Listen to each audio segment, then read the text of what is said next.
आज मिलित प्राथमिक शिक्षक संघ तरफा ब्लॉगर शह शह शिक्षक और शिक्षयित्री निजर युक्तियुक्त दाबी नहीं राजरास्ता को ओह्लैछन्ति। प्राथमिक शिक्षक मानकर 6 गोटी दाबी नहीं आज तरफार कॉलेज फील्ड ठारू एक विराट रैलीर गोष्ठी शिक्षा अधिकारी कार्यालय को आसी ओडिशार मान्यवर मुख्यमंत्री श्रीयुक्त नवीन पट्टनायक एवं 5T सचिव मान्यवर श्रीयुक्त VK पांड्यान उद्देश्य दुईटी दाबीपत्र वरिष्ठ गोष्ठी शिक्षा अधिकारी श्रीयुक्त शांतनु कुंभकार को प्रदान करिसंति।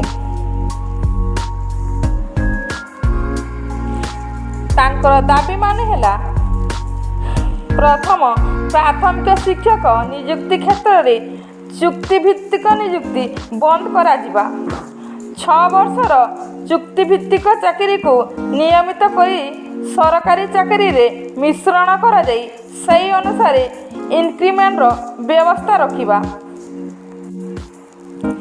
द्वितीय रे प्राथमिक शिक्षक पई 2800 ग्रेड पे प्राथमिक नियुक्ति क्षेत्र रे रखिबा।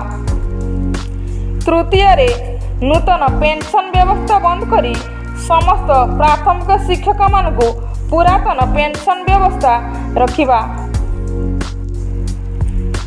चतुर्थ रे OTT पास न करिथिबा एक्स कोडर शिक्षक मानक पई वार्षिक इंक्रीमेंट व्यवस्था करिबा।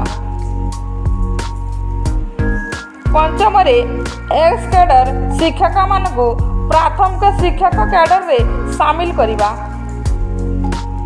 षष्ठ रे 2016 मसीह संशोधित HRA दियाजिबार व्यवस्था करिबा। DD रिपोर्ट अनुसान TV।